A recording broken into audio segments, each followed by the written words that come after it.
आशियाना उत्सव पॉडकास्ट 2.0 में आपका स्वागत है। हम सीनियर्स हम सीनियर्स हम सीनियर्स हम सीनियर्स हम सीनियर्स हम सीनियर्स हम सीनियर्स हम सीनियर्स हा हा हा हम सीनियर्स हम सीनियर्स हम सीनियर्स। सिर पर गठरी ज्ञान से भरी, सिर पर गठरी ज्ञान से भरी, हम शजर बने सब छाया है खरी, हम शजर बने सब छाया है खरी। हो हम सीनियर्स हम सीनियर्स हम सीनियर्स हम सीनियर्स। नमस्कार, आप सुन रहे हैं अनुभव 2.0, जो वरिष्ठ नागरिकों के लिए और उनके द्वारा संचालित एक कार्यक्रम है। यह कार्यक्रम सामाजिक न्याय और अधिकारिता मंत्रालय, भारत सरकार द्वारा राष्ट्रीय सामाजिक रक्षा संस्थान और मीडिया फॉर कम्युनिटी फाउंडेशन के सहयोग से संचालित और प्रोत्साहित किया गया है। अनुभव 2.0 परियोजना की परिकल्पना और डिजाइन डॉक्टर आर श्रीधर द्वारा की गई है और इसे आशीष तिवारी, पूजा ओबराय मुरादा, साई सुधा और कौशल्या का समर्थन प्राप्त है।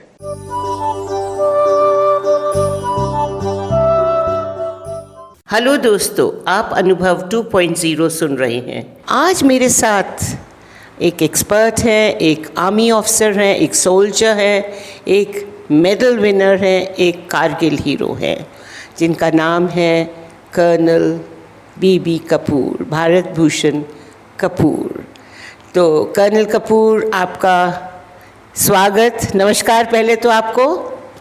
नमस्कार आपको जी, अमिता जी। जी, और मैं आभार प्रकट करती हूँ कि आप हमारे साथ जुड़े और हमारे श्रोताओं को आप अपनी आर्मी लाइफ के बारे में हमें कुछ बताएंगे। तो पहले तो आप बताइए हमें कि क्या आपका बचपन से ये ख्वाब था कि आप आर्मी में जाएंगे? उससे पहले आपका बहुत बहुत धन्यवाद जी। मैं आभारी हूँ कि आपने ये मौका दिया मुझे। नहीं, हमारा सौभाग्य है कि आप हमारे साथ हैं आज। जी। आपने जैसे पूछा है, ये मेरा बचपन से सपना था जी, क्योंकि मेरे फादर आर्मी में थे। अच्छा। आर्मी हॉस्पिटल में पैदा हुआ। अच्छा। तो वर्दी ही देखते हुए ज़माना गुजर गया। सपना था कि मैं भी फौज में जाऊँ। फौज में जाऊँ। और यही सपने के साथ मैंने अपनी शुरुआत। तो आपने क्या पढ़ाई की पहले?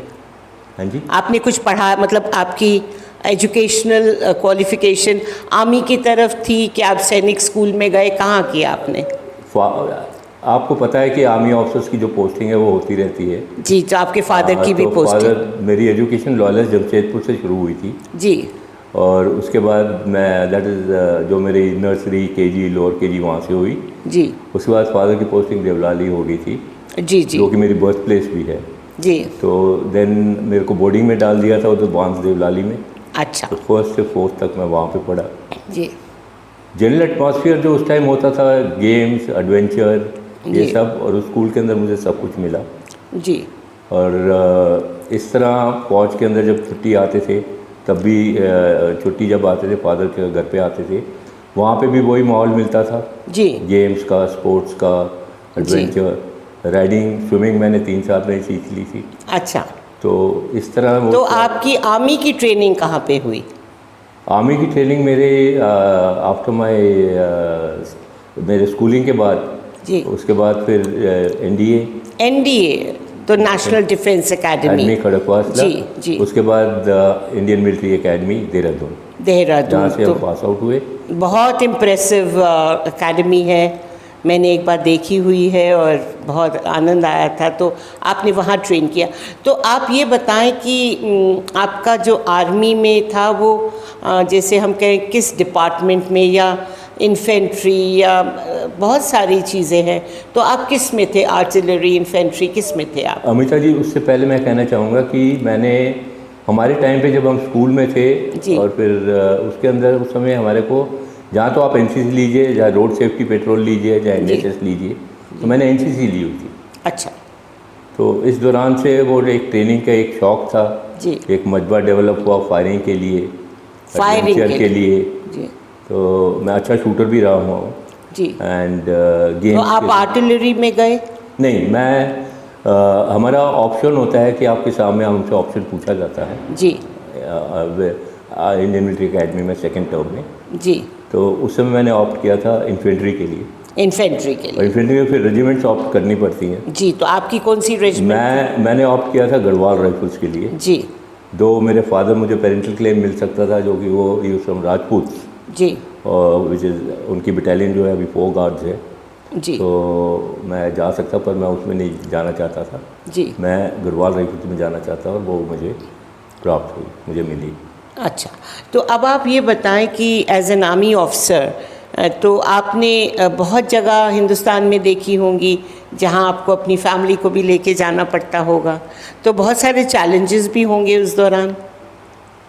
ज़िंदगी एक चैलेंज है जी, वे तो है ही। जी। फौज एक एडवेंचर है जी और हर मोमेंट पे एक सिचुएशन बदलती रहती है। जी जैसे ने कहा, मैंने बताया कि मेरे फादर फौज में थे तो हम बहुत जगह उनकी पोस्टिंग से साथ गए। जी, और फिर आप फिर बने मैं अफसर। खुद फौज में गया तो जी। उसके बाद फिर पोस्टिंग हर जगह होती रहती हैं। एक जगह लोकेशन पर आप उसके अंदर भी मूवमेंट करते रहते हैं।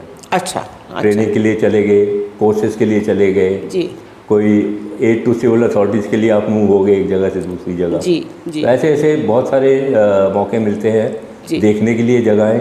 और मेरे ख्याल से हिंदुस्तान को मैं कहूँ, मैं एक ऐसा इंसान हूँगा जिसने बहुत कुछ देखा है लेकिन फिर भी कुछ नहीं देखा। जी। तो अच्छा, आप ये बताएं कि आप हमेशा अपने परिवार को साथ लेके चलते थे या फिर आप जब फॉरवर्ड एरिया में जाते थे तो उनको नॉन फैमिली स्टेशन पे रुकना बड़ी पड़ता? दिलचस्पी बात आपने पूछी है। मेरी शादी हुई थी 9 मई 1985 में जी। और 30 जून को मैं कारगिल के लिए मूव हो गया था। अच्छा अच्छा। तो पहला अच्छा, after- कारगिल वॉर।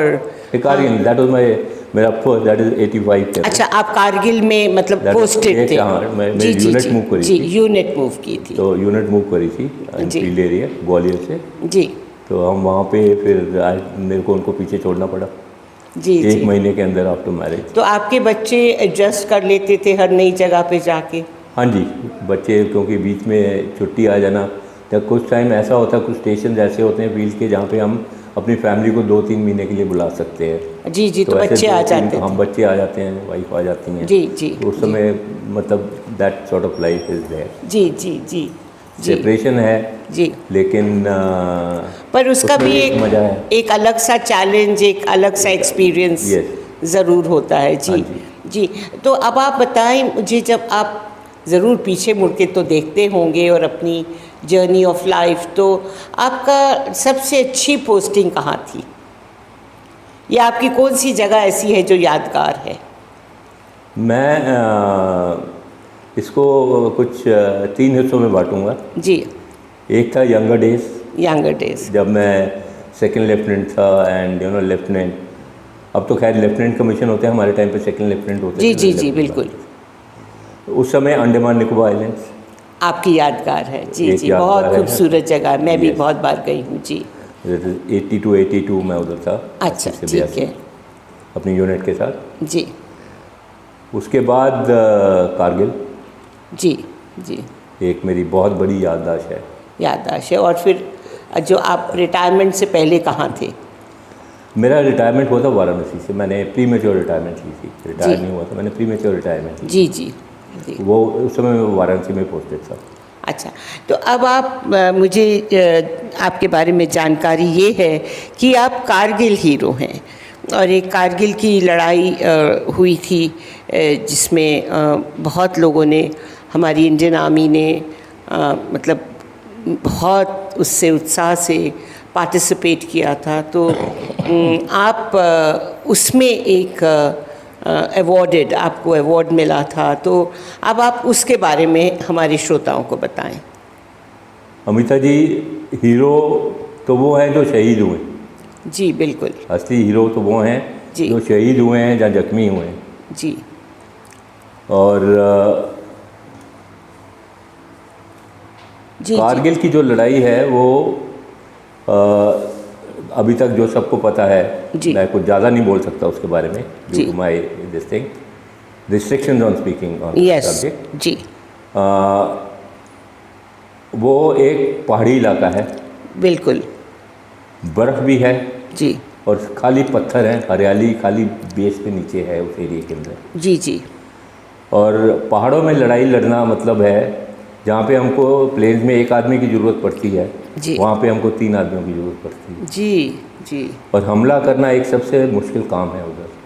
जी। क्यों? आप नीचे से ऊपर जा रहे हो, दुश्मन ऊपर बैठा हुआ जी। है। लेकिन हिंदुस्तान की फौज सलाम उनको, सलाम उनको, फिजिकली फिट है जी। एंड रिज़ल्ट आप लोगों के सामने है। जी खाली दुख इस बात का है जो हमारे 526-27 जी जी ऑफिसर्स जवान बहुत अफसोस। JCOs जो शहीद हुए, During और that करीब war। 1360 अगर मेरा फिगर करेक्ट है तो वो जख्मी हुए। जख्मी हुए। हाँ जी। कुछ ज़्यादा जख्मी होंगे, कुछ हल्के होंगे। ये एक्सपेक्टेड होता है जी जी बिल्कुल। क्योंकि आप नुकसान तो दोनों तरफ आपके होते हैं। अगेंस्ट है सारे, और आप खाली ओपन एयर में हैं जी। तो आप कितना गोली कहाँ से आएगी आपको नहीं पता। गोली बिल्कुल आप सही कह रहे हैं। जी। बम कहाँ से आएंगे, मिसाइल्स कहाँ से आएंगे, जी जी ग्रेनेड्स कहाँ से फेंकेंगे, जी। तो ये तो है। और कितने दिन मतलब आप उसमें आप बिल्कुल एक्टिव, आप बिल्कुल जिसको कहते हैं फ्रंट लाइन में थे। हाँ जी, इन्फेंट्री हमेशा आगे होती है। अच्छा, ये जानकारी। इन्फेंट्री जो है it is known as the queen of the battle. जी रानी जी है लड़ाई की, जी। क्योंकि वो सबसे पहले आगे होती है। जी। और आपका सौभाग्य और था कि आप बिल्कुल, तो जी। उसके अंदर उस समय हमको कोई चीज़ की परवाह नहीं होती, जी। बस एक ही चीज़ की याद होती है जो हमारा नारा है और हमारा गढ़वाल राइफल्स का है, बद्री विशाल की जय। अच्छा। तो वो बोलते हुए हम जो है वो हासिल कर लेते हैं। तो मतलब आप मतलब मैं खौफ हो रहा है मुझे और डर लग रहा है कि सोच के ही डर लग रहा है, पर आप तो वो खुले आसमान के नीचे और चढ़ाई पे चढ़े हुए, ये नहीं पता कहाँ से मिसाइल आ रहा है, कहाँ से अगली गोली आएगी, तो आपको बिल्कुल डर नहीं लगता था? उस समय इंसान कुछ नहीं सोचता, एक ही सोच होती है कि मैंने अपनी धरती माँ की अपनी भूमि के ऊपर उनको उखेड़ना है, एक पैर नहीं रखने देना, चाहे मुझे अपनी जान देनी पड़े, मुझे शहीद होना पड़े। अब मानोगे नहीं, गोली भी लग जाती है अनलेस कहीं ऐसी जगह लगी है कि जहाँ पे आप बता, फिर भी इंसान वो है, सफाई जो है, चाहे ऑफिसर हो, JC हो, जवान हो, हमारे हम जब तक आखिरी सांस तक वो आगे बढ़ता रहता है। बहुत खूब, बहुत खूब। तो ऐसे वीर जवानों को तो हम सलाम कहेंगे और हम गर्व महसूस करते हैं। तो जब आप बिल्कुल फॉरवर्ड एरिया में थे और लड़ाई छिड़ी हुई थी, तो आपके परिवार में मैं सोचती हूँ कितने मतलब वो कितनी प्रार्थना और परेशानी से गुज़र रहे होंगे, कितनी प्रार्थना करते होंगे। मैं आपको एक चीज़ बताऊँ, आर्म फोर्सेस के जो जैसे हमारी मदर थी या मेरी वाइफ हैं जी, हमारे बच्चे हैं, हम मेरी सिस्टर्स वगैरह हैं, हम लोगों को एक आदत सी पड़ जाती है।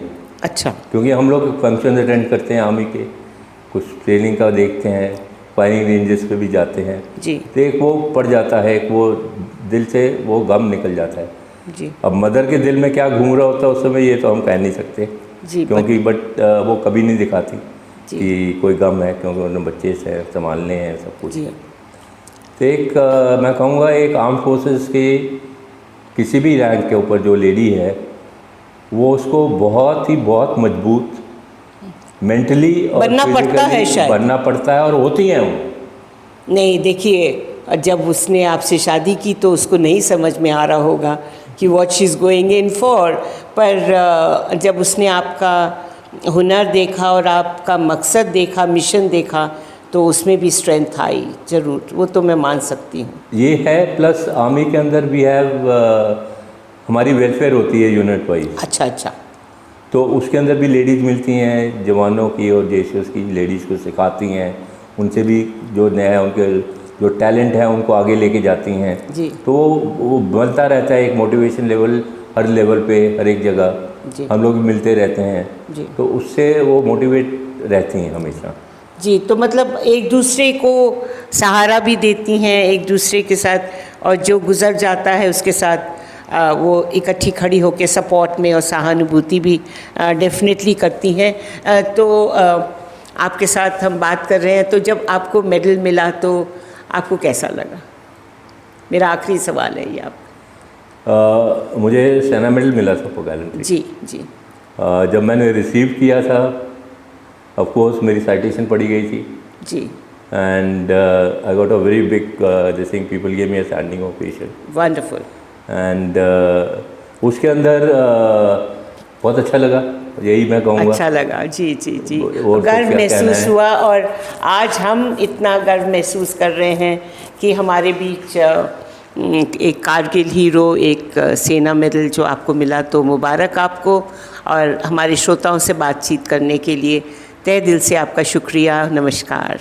और अभी आप आशियाना उत्सव भिवाड़ी से ये कार्यक्रम सुन रहे थे, और इस कार्यक्रम की संख्या थी 139, और मैं हूँ आपकी होस्ट और दोस्त अमिता शॉ। तो तहे दिल से आप लोग का शुक्रिया हमारा कार्यक्रम सुनने के लिए, और श्रोताओं को ढेर सारा प्यार और नमस्कार।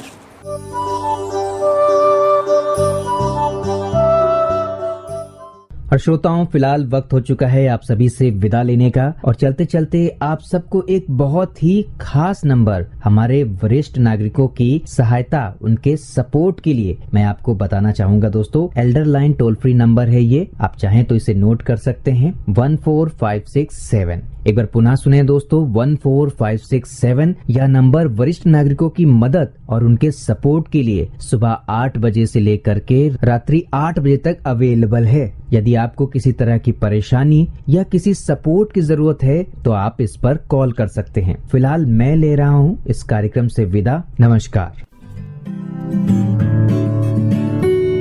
हम सीनियर्स, हम सीनियर्स, हम सीनियर्स, हम सीनियर्स, हम सीनियर्स, हम सीनियर्स, हम सीनियर्स, हम सीनियर्स, हा हा हा। हम सीनियर्स, हम सीनियर्स, हम सीनियर्स।